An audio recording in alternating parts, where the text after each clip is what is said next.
fii ci seen biir Télé Mauritanie comme niñ ko baaxoo rek àjjuma bu jot ñu daal leen di indil seen nutritionniste Aminata Ndiaga Dieng mu ñëw fii waxtaane li nga xam te ni moom mooy suñu wér-gu-yaram jëm ci wàllu lekk maanaam wér ci li ñuy lekk gis ngeen nag tey moom mooy suñu 3e numéro ma bàyyi ko mu nuyoo ak yéen la taa ñu ñëw si tey lan la ñuy fas yéene waxtaane Aminata. Salaamaaleykum. Ndeye Fatou maa ngi lay nuyu maa ngi nuyu waa TVM. maa ngi leen di remercier encore une fois pour invitation bi. di ñëw fii tout le temps di partager sama xam-xam ak yéen vraiment. ça me fait plaisir. et maa ngi espérer rek si conseil yu may joxe nit yu bari ñu ngi siy bénéficier. si mun a am ay avantages. ak ñu ngi si mun a am capacité toppatoo seen wér-gu-yaram. macha allah alhamdulilah ma yaakaar ne rek objectif boobu loo nga xam te ni lu ñu atteindre la tabaarkalla macha allah ñu ngi am retour yi de partout surtout à travers li nga xam plateforme yi nga xam te ni télé bi am na ko si réseaux sociaux yi yëpp émission bi di fa daw nit ñi aussi di ko apprécier di poser seen ay questions ak di nekk sax di laajte fan la nutritionniste bi nekk loolu yëpp nekk lu nga xam te ni suñu mbégte la parce que day wane ni lu ñu leen di jox yéen a ngi koy consommer tey nag ko gis suñu table bi xam ni ay mbirum fruit moom la ñuy waxtaane fruit de saison gis nañu actuellement ni lii di xaal bari na macha allah ci marché bi muy xaalu tubaab comme ni ñu koy waxee gis nañu am na ñaari façon xaalu tubaab yi nekk ci marché bi bu jaune bi ak bu verte bi gis nañ tamit xaal bi nga xamante ne ni xaal bu xonq la ban am na sax bu ñuy wax xaalu Maroc ak bu ñuy wax xaalu Sénégal gis nañu façon yooyu yëpp macha allah actuellement ñu ngi ci période bi kon nag tey dañuy bàyyi Aminata mu ñëw ak ñun ci xaal lan mooy njëriñam li baax ci xaal ak su fekkee am na lu ñu ci war a éviter ak wala fekkee am na ñu ko war a éviter nañ la war a doon kon Aminata nga wax ñu rek xaal lan la am ci li nga xam te ne nii moom moo di ay vitamines. donc nga baal ma rek avant may wax ci mbirum xaal bi. bëgg naa aussi wax ci importance fruits en général. en général ok. léegi fruits en général comme légumes yi dañu bari ay vitamines. ay antioxydants. couleur fruit bu nekk comme couleur légumes yi. couleur fruit bu nekk. am na vitamine ak antioxydant bu ci baax. antioxydant nag mooy lan. mooy ay kii la ay propriétés yi nga xam ne dafay protéger yaram bi. ci ay feebar yu bare comme ay cancer. loolu moo tax di lekk fruit. di varier fruit dafa baax. di changer couleur yi di lekk tey nga lekk par exemple couleur jaune suba nga essayer couleur orange suba couleur rouge. muy bu ni ci xaal bi muy couleur rouge. xaal lu ci ëpp ndox la. presque 91% xaal ndox la.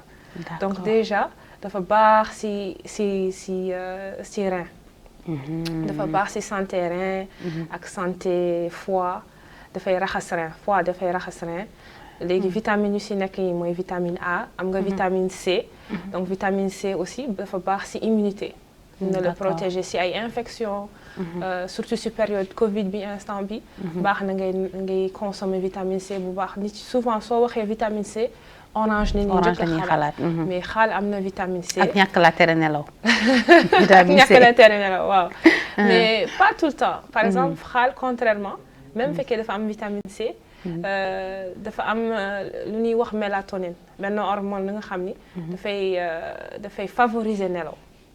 kon lekk xaal balaa ngay tëdd baax na. dañ la dimbale ci nelaw surtout soo fekkee da nga am insomnie mais ndax ndox mi aussi daa saw lu bare. donc parce que dafa bare ndox. mais comme ni mu ko waxee am na vitamine A vitamine C vitamine B. vitamine B mooy vitamine yi nga xam ni dafa baax ci cerveau ci xel. d'accord vitamine A dafa baax ci bët. donc dafa baax ci yaram aussi baax na ci der ci der. voilà pour am der bu rafet. dafay raxas der daal.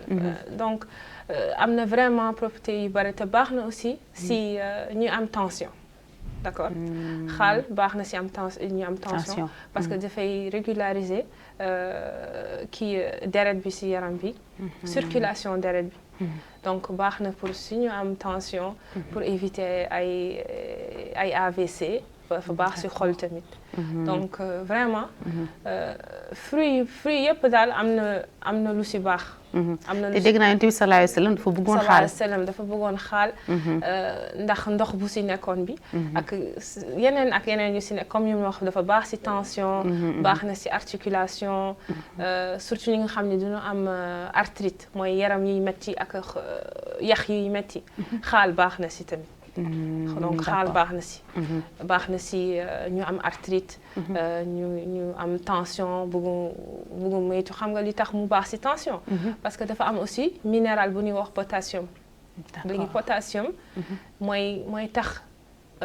soo ko consommé mooy lu ñuy fekk aussi si pomme de terre soo ko consommé dafay wàññi xorom bu nekk si yaram bi donc plus muy wàññi xorom bi plus muy wàccee tension par exemple d'accord kon mën nañoo lekk xaal comme li ñuy wax sans modération fekkee man rek la man fruit mooy sama faiblesse donc man fruit man dum si limité sama bopp dinaa si lekk lu bare macha allah mais après nag dina war a xalaat ni fruit am na sucre comme ni nga koy waxee ni fruit mooy les sucreries de la nature d'accord c'est des sucres naturels mais par exemple nga xam ni am na diabète par exemple xaal daf ko war a moytu nag parce que souvent dafay sucré te dafa nekk fruit bi nga xam ni dafay gaaw yéege sucre d'accord waaw bare na ndox bare na ay vitamines bare na mais pour kenn ka nga xam ne dafa am diabète dafa war a def attention mu choisir yeneen fruits comme pomme vert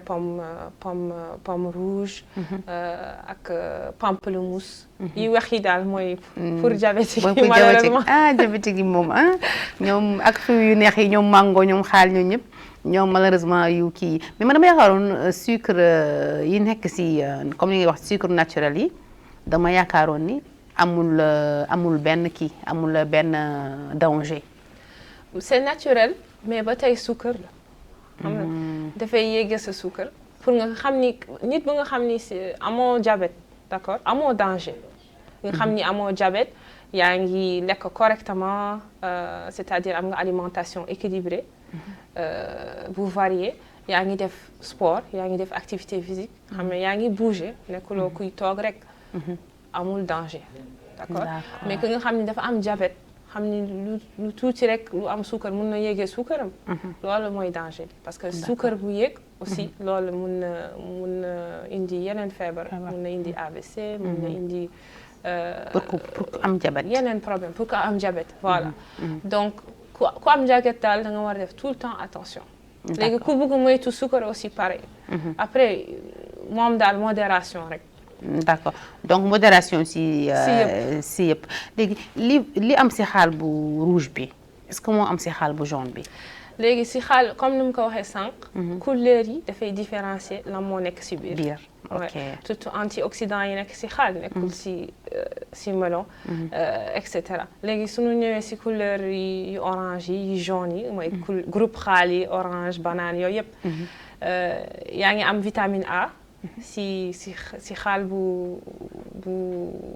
kii bi bu orange bi wala xaal bu weex bi parfois dafay weex parfois dafay orange mais ba tey ça reste dans la même famille des fois aussi mu verte waaw un peu exactement dafa baax si bët nekk na fruit bu baax si bët nekk na fruit bu nga xam ni baax na aussi si stress d'accord dafa am ay hormones yi nga xam ni dafay wàccee stress souvent soo lekkee xaal loolu moo koy loolu mun na la jàppale si loolu d'accord donc xaal bu jaune bi aussi comme xaal be am na 91% ndox donc am na ndox aussi xaal dafa nekk fruit daal bi nga xam ni macha allah baax na pour hydratation donc di ko def ay jus moo gën par exemple ay jus naturel moo gën bëggoon naa si ñëw aussi jus yu ñu jënd yi daal parce que vraiment dafa bare ndox donc mun na la defal jus bu bare xaal bi baax na aussi si santé xol d'accord xaal baax na ci santé xol baax na ci foie baax na ci rein am na recherche yi wax sax ni xaal bi di ko lekk souvent waaw bu xaal tubaab lañ koy wax xaal tubaab di ko lekk souvent dafay wàññi ñi nga xam ne dina am problème gis guddi parce que souvent soo amee problème vision manque vitamine A mun na ko def donc ñi nga xam ne duñu gis bu baax guddi dinañ lekk xaal dinañ lekk xaal tubaab souvent ngeen moytu suukar bi nag parce que comme xaal bi bu rouge bi dafa am suukar aussi bokk na ci groupe fruit yi nga xam ni diabétique yi du nga ko war a moytu d'accord kon léegi nag mango tamit gis nañu actuellement bari na soo demee marché Socim camion mango yi ñu ngi jógee de partout yu jógee Sénégal yu jógee Mali rek ñuy sotti mango tamit yan vitamine moom moo ci am mango aussi soo xoolee couleur bi donc saa yoo leen gisee couleur jaune couleur orange xalaat leen vitamine A d'accord mango couleur yooyu lay def su ñoree day nekk diggante jaune ak orange donc xalaat leen santé bët baax na ci bët vitamine A parce que dafa am lu ñuy antioxydant bu ñuy wax bêta carotène donc soo leen gisee bêta carotène rek moo nekk ci carotte moo nekk ci baax na ci santé bët donc comme fruit yeneen yëpp mango am na vitamine C am na vitamine E am na vitamine K aussi donc baax na ci tension dafa nekk aussi li nga xam ni baax na ci articulation ci mettitu yaram aussi baax na ci der d'accord baax na ci der aussi donc mais comme xaal yi rek bokk na aussi ci fruit yi nga xam ni diabétique yi du nga ko war a dañu war a def vraiment attention parce que mango moom parfois xam nga su ñoree bu baax mun na am suukar vraiment sucré waaw donc dafay nekk aliment bu nga xam ni soo ko lekkee léegi fekk da nga diabétique mun na yéege sa sucre facilement waaw kon nag mère Marème Seck kon na bàyyi xaal yi ak mango yi muy lekk modération rek naka wàññi na def attention na wàññi donc mën nañu lekk mais tuuti ñam daal moom mun nga lekk moom lu nekk mun nga lekk tuuti su fekkee da nga am diabète nag si nga war a gën a wàññi gën a attention def attention vraiment d'accord léegi sànq wax nga bu ñuy lekk fruits ñu varier les couleurs comme tey su ma lekkee rouge suba ma lekk jaune ginnaaw suba ma lekk vert mais léegi est-ce que dajale jaxase leen lu gën la wala lu ñu war a éviter la. genre di def salade de fruits. exactement wala def mixé ko ñoom ñëpp. def milkshake. wala smoothie exactement loolu c'est l'idéal c'est l'idéal parce que déjà da ngay am choix. te mun nga ko def du bare xam nga dagg fii tuuti dagg fii tuuti. am benn variété fruits bu baax man personnellement moom lay def léegi ci koor bi. chaque soir damay def salade de fruits moom lay lekk. damay essayer à chaque fois parfois c'est vrai nag doo am choix bu bare. mais da ngay xool par saison daal lu am ci saison. nga wut ko par exemple mun nga ci boole ay raisin. banane.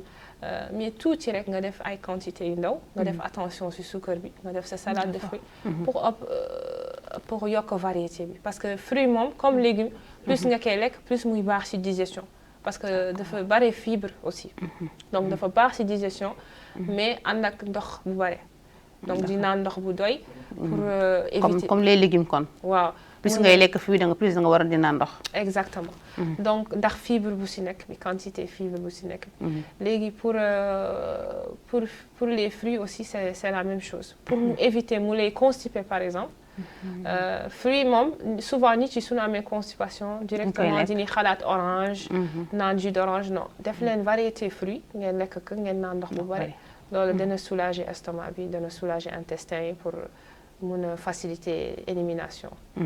À part orange bi nga xamante ni ñëpp d'accord xam nañ ni dañ ko war a éviter lekk guddi. ndax ñu ne day joxe insomnie. ban fruit beneen bu dee am na la ñu war a éviter di lekk guddi. donc fruits yu gën a riche en vitamine C. yu gën xam ni moo gën a riche orange mooy kiwi par exemple. kiwi xaw ma ndax xam ngeen ko. c'est dommage amuñu ko fii. waaw malheureusement waaw mais mooy bu vert boobu xam ni dafa ndaw ovale noonu xaw am ay carreaux noonu. waaw boobu mooy kiwi boo ko ubbee si biir mu rafet dañ koy utiliser di ko def si salade yi. si salade de fruits yi exactement boobu moo gën a ëpp vitamine C que orange. orange boobu par exemple mun na la jox énergie. donc fruits yi mooy fruits nga xam ni da nga ko war a gën a lekk si suba si. fruits yi riche en vitamine C pour gën a mun yokk sa énergie xam ne du la mën a tere nelaw. comme kiwi ak orange. exactement kiwi ak orange. am na beneen secret pomme bii ngeen di gis. moo gën a efficace café. si ñuy wut énergie suba teel. pomme jël benn pomme suba teel. moo gën efficace café. d'accord oui. donc le matin en plus orange mën nañ si kon yokk li nga xam te ni moom moo di pomme. oui pour gën a booster énergie bi. gën a mën a yee yaram bi facilement. am énergie daal parce que souvent nit yu bari suñu xalaatee énergie wala yeew bu baax. soit jus d'orange wala café. donc pomme bi moo leen gën a mën a jox café. alors que pomme fait l'affaire. oui waaw kon nag nañ ci yokk li nga xam te ni moom moo di pomme rouge bi wala bu verte wala ñu rouge vert il faut toujours varier moom variété c'est important. et soo leen di def ay jus d'orange honnêtement moi je trouve que di jël jus d'orange di ko pressé. moo gën di jënd ay jus industriel par exemple jus yu nekk si paquet yi si non seulement moo gën a cher. et il y a moins de nutriments. alors que soo jëlee orange nga pressé que si ngay gën a am vitamine yëpp ak antioxydant yëpp. mais jël orange pressé ko moo gën a cher jënd jus d'orange paquet de.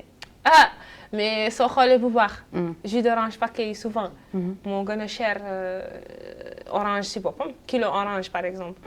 mais est-ce que kilo orange dina la jox li la paquet bi parce que si paquet bi dafay 1 litre. c'est sûr que avec 1 kilo ci orange mënoo am peut-être. xëy na 1 litre xam nga nit ñi aussi dañuy raisonner des fois ci commercial bien vrai que pour sa santé la santé n'a pas de prix comme ni ñu koy waxee. pressé orange moo kii mais tellement dañu am habitude malheureusement di jënd ay jus. parce que même mango léegi dafa am période mango la. mais nit ñi daañu jël mango lekk mais daañu dem jënd jus mango naan. duñu am réflexe defar jus mango bi ñu bari aussi des fois duñu am les matériels. c'est vrai aussi pour. nekk di defar li nga xam te ni moom moo di jus yi ñëw nañ si fruits yi donc tàndarma aussi diabétique yi ban comportement la ñu war a am vis-à-vis de tàndarma si weeru koor gi vu que peut-être boo xam te ni tàndarma dafay bari suñu table yi. oui bon fekkee da nga diabétique moom tàndarma xam ni dafa bari suukar. da nga war a def vraiment attention nga limiter si li nga say lekk. xëy na benn tàndarma sooy ndogu nga yam foofu. parce que pour diabète quand même tàndarma mun na vraiment yëg ci suukar très très facilement. donc di éviter tàndarma yi bare. am na sama benn nijaay temps yi bu ma xam moom il est diabétique. léegi mu woo sama yaay di ko wax que moom ni temps yi yëpp. suukaram dafa yéeg. léegi ma koy poser ay questions. xanaa lan nga lekk. lan ngay def lan ngay ndogoo lan ngay kii. mu ni ma man lekkuma ceeb lekkuma lii lekkuma lii. mu doy war xam nga moom suukar moom su yégee rek. am na lu ko yégal may insister mu ni ma mburu rek mburu mënu ma ko bàyyi. kooku moom ma de ko mburu tey dañoo bëgg mburu. mburu moom mënu ma ko bàyyi. may ka mburu dafa am suukar te mburu day yégee suukar xam nga farine bi ak yooyu. léegi sooy lekk mburu par exemple. nga bugg si boole 3 tàndarma wala 4 tàndarma 5 tàndarma loolu rek doy na pour yéege sa suukar en tant que diabétique. d'accord mais gis nañu aussi si mburu am na mburu bi ñuy lekk ñun farine mais gis nañu pâtisserie yi léegi dañuy proposer benn pain tuddee que pain diabétique. yéen nutritionnistes yi est-ce que nangu ngeen ne loolu pain diabétique la. pain complet bi moom la ñuy wax pain complet à base de blé complet par exemple. c'est vrai que moo gën a c'est pour quelqu'un qui est diabétique. par rapport ak pain normal bi. du gaaw yéege sa suukar. mais aussi loolu yëpp si quantité la. ça veut pas dire que c'est diabétique mun naa si lekk miche. man gis naa ko si jël lu bari. parce que dafa jàpp ni que amul benn inconvénient bu ko si mun a. loolu erreur la ça revient au même ça reste de la farine ça reste du pain donc da nga war a def attention aussi si quantité bi toujours moom waaye lépp looy lekk. da nga war a def attention si quantité bi ngay lekk. su ëppee rek mën na la jural ay fekkee baax na. dañ la yokkal lu mu la warul indil.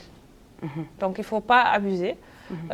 donc bu leen ëppal daal donc bu fekkee par exemple pain complet la nga limité ci ay portions yu tuuti ça veut pas dire que pain diabétique la wala pain complet que dem ci war a lekk miche loolu aussi mun na yéege suukar parce que ça reste de la farine donc mun na def la même chose que pain normal. D'accord yéen yi nga xamante ni ay nutritionniste ngeen bu nit amee diabète da ngeen koy la ngeen di favoriser mu woor wala mu bañ a woor la ngeen yaakaar ni moo gën ci moom. Ça dépend loolu yëpp médecin moo la koy wax. D'accord léegi médecin bi su la waxee mun nga woor.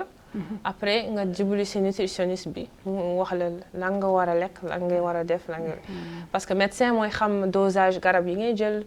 ak kañ nga ko war a jël ak yooyu par exemple souvent nutritionniste du joxe ay garab genre pour diabète pour maladie chronique xam nga loolu du suñu liggéey daal donc souvent médecin bi mooy joxe garab bu mu lay war a jox mu wax la fekkee mun nga woor wala munoo woor léegi su la waxee mun nga woor foofu nag nga dem ci nutritionniste mu wax la nan ngay fractionniser say repas nan ngay def pour sa suukar du yéeg di wàcc di yéeg di wàcc du jouer ci sa santé daal. D'accord léegi ñu nekk ci meew. gis nañu meew dañ naan ni baax na. mais meew aussi dafa bari ay dérivés. nga ñëw ci meew ñëw ci meew liquide bi. ñëw ci meew concentré bi. ñëw ci fromage beurre yooyu yëpp ay dérivés yooyu noonu yëpp. exactement ban moo ci gën a ba ñàkk a baax ci nga xamante ni dafa am diabète. donc souvent meew du poser vraiment un grand problème si nga xam dafa am diabète parce que quantité sucre bu nekk ci meew barewul. D'accord. Mais ba tey def attention si parce que souvent la majorité du temps ñu am diabète am nañu tuuti tension. donc tension nag bëggul yu bare graisse. donc souvent meew yi gras yi lait entier yooyu yëpp dañ ko war a éviter def plutôt lait demi-écrémé xam yi nga xam ni concentré wul bu baax. et surtout def attention si quantité yi moom comme nu mu la ko waxee ça revient toujours. si quantité bu ngay consommer bi daal. mais souvent produits laitiers yi si la bokk xam nga dina am on a des catégories d'aliments mooy fruits légumes produits laitiers. produits céréaliers mooy ceeb yi ak pàcc yi ak yooyu. ak yàpp yi ak poulet jën. donc c'est les 5 catégories mooy yu ñu am yi. donc pour am alimentation bu équilibrée bu riche. il faut nga essayer nga lekk benn ñam. ci catégorie bu nekk. D'accord loolu mooy alimentation bu équilibrée. du bare. mais variété boobu moo lay indil santé bu baax. D'accord léegi jël par exemple salade de fruits def ci crème liquide. yàqul dara neex na de xaw ma ba xam nag. ba xam ne kii noonu la neexee nag. léegi fruits normalement. noonu rek sans crème chantilly par exemple. dafa baax ci yaram c'est considéré sain. pour la santé. mais nga ñëw yokk ci crème chantilly. non seulement yaa ngi ci yokk gras. mais yaa ngi ci yokk aussi ay calories. xam nga calories mooy maye yaram. donc calories su ëppee mooy maye yaram. donc man lu may conseil daal mooy nu nga ko mënee lekkee nu mu gën a naturel possible. parce que fruits yi ak légumes yëpp dañ ciy def crème. fruits yi dañ ciy def crème bu saf suukar bi. légumes yi dañ ciy def suppu légumes yi dañ ciy def crème bi nga xamante ni amul. crème liquide waaw crème liquide bi crème liquide bi noonu. est-ce que bu fekkee bariwul en fait comme. waaw bu fekkee bariwul moom yàqul dara. mais aussi warul nekk ay recettes de tous les jours. xam nga de temps en temps parfois nga lekk ko ak crème parfois nga lekk ko sans crème. mais di ko def ay recettes de tous les jours loolu mooy danger bi li nga xam ne da nga koy consommer tous les jours en grande quantité. foofu nag lay kii mais soo ko defee tey nga toog peut-être 3 4 5 jours defuloo ko. loolu moom amul benn danger par exemple. mais di ko def souvent tout le temps su ëppee moom daal bu mu ëpp. bu ëpp rek mooy indi souvent problème santé. fromage bari na calorie wala. fromage am na calorie. am na protéine aussi.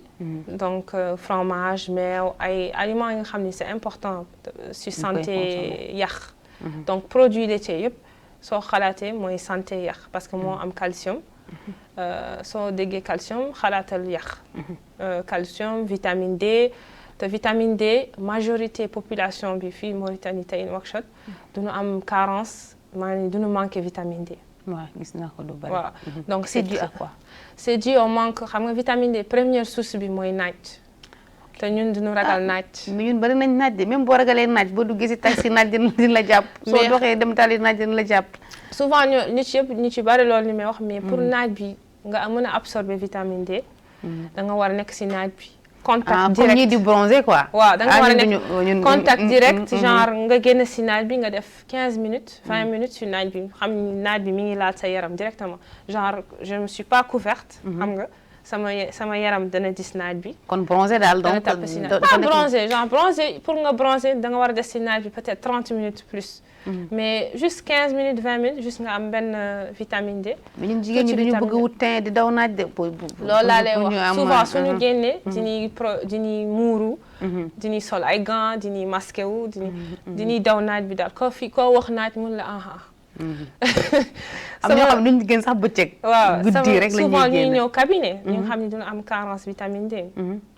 dama leen di wax essayé nag nga génn si naaj bi entre 10 heures. entre 10 heures ak 14 heures nga génn si naaj bi tuuti. même fekkee day nekk si suba si nga xam ni pare nga xam ni naaj bi saful bu baax. nga génn si nga def 10 15 minutes. 20 minutes pour naaj bi nga mun a am vitamine D parce que manqué vitamine D. souvent baaxul si santé cerveau. dafay indi ay mettitu yaram souvent nit su la waxee tout le temps dama sonn. da ngay sonn daal doo am énergie. sa yaram day metti. parfois sax mun na jouer sur sa nelaw. ngay am ay insomnie. loolu yëpp vitamine D daf koy def. waaw manque vitamine D daf koy def. d'accord kon nañuy taxaw daal ci naaj bi lakkuñu. yokkuñu laay yi tuuti yàqul dara dina baax si vitamine D bi dina baax si yaram bi. pour am vitamine D. après nag am nga yeneen source vitamine D am nga thon par exemple. am nga légumes yi nga xam ni dafa duñu vert bu baax. par exemple comme salade ak épinards genre yooyu. am nañu vitamine D. l'avocat wala du ci pas avocat. champignon. par exemple ak sardine. yooyu am na est-ce que nekkul aussi ñun tamit champignon bokk suñu habitude alimentaire. est-ce que nekkul loolu aussi day tax ñuy am ay carence de vitamine D. non pourtant mais yeneen ñi mën nañu ko lekk ay thon ay sardine. ay salade et puis aussi meew ak fromage ak yaourt yooyu yëpp. mën nga si am vitamine D. parfois sax da ngay gis ay jus yu ñuy jaay épicerie ñu xam ni duñ leen fortifier en vitamine D c'est-à-dire duñu yokk vitamine D si biir. donc pour nga xam ni dafa am carence vitamine D. fekkee dafay wut nan la mën a amee vitamine D sans di génn si naaj bi chaque jour. na essayer loolu. jël li nga xam ni c'est renforcé en vitamine D. mais sinon après fekkee dafa vraiment benn manque bu nga xam ni dafa fort. il faut nga jël traitement. c'est-à-dire ay vitamines ay ampoules. ay ampoules waaw. exactement te ampoules yi nag des fois xam naa ci dara noonu la kiiwee. dafay am côté yi. parce que mosuñu am na ko ba dëkk ñu mos ko bindal vitamine D mais il a fallu dem seeti ko fu sori. exactement pour mun ko am. ko yàlla may nañu naaj am ñoo xam ne amuñu naaj comme que yàlla may nañu naaj donc ñu profiter aussi. vitamine D naturelle. donc xam nga moom yàlla lu mu ni may yëpp. am na lu si baax. am na lu tax donc profiter leen si bu baax. ñi di jël nag comme léegi boo waxee léegi xaal dafa baax si yaram day defar yaram di nga gis ku jël xaal mixé ko def ko si kaw deram. avocat dafa baax si day rafetal peau. nga gis ku jël avocat masque def ko si kiiwam pratique yooyu. lu baax la wala. donc lu baax la xam nga li tax. parce que sànq rek maa ngay wax fruits yi nga xam ni baax na si der par exemple. parce que fruits yi seen der yi dafa am ay antioxydants ak ay vitamines. nga xam ni par exemple soo ko mixé. nga def ko sa yaram. mun na baax si yaram. d'accord parce que xam nga yaram organe la. duñ ko xalaat. mais yaram comme intestin la. comme foie der bi quoi. waaw der bi ñi gis tous les jours. d'accord moom si boppam dafa soxla ni koy nourrir. comprendre nga. donc di ko def si yaram bi dafay absorber vitamines yi. dafay absorber antioxydants yi. parce que yaram si boppam organe la. d'accord léegi sama réalisateur nee na temps bi jàng tàkk nga tàggatoo. donc maa ngi remercier waa TVM pour invitation bi ak macha allah émission bi tey. di leen di bàyyi ak benn conseil. mooy surtout di essayer di am variété de fruits. et bu leen fàtte aussi soo leen di lekk fruits ngeen siy boole ndox bu bare. maa ngi remercier aussi sama grande sœur Astou Dieng pour tenue bu ma jox bi tey. d'accord maa remercier ngi xaar sama bos prochaine émission. Astou am nga problème d'accord donc man aussi maa ngi koy jaajëfal bu baax moom Aminata Ndiaga Dieng si disponibilité bi ak générosité bi nga xam te ni moom lay waxtaanee ak ñun di ñu wax lépp loo xam te ni dafay baax si suñu wér gi yaram rawatina ak wér ni nga xam te ni moom la ñuy dugal suñu biir yi man nag maa ngi remercier Mimi madame Lamotte moom moo tey jàpp si combat bi di ñëw incha allah tour Astou la di jaajëfal ñëpp équipe technique bi ma àndaloon yëpp di leen jox rek rendez-vous ak Aminata vendredi prochain man nag incha allah di ngeen mu fi gisaat dimanche fileeg boobu nag nekk leen si jàmm Ramadan Karim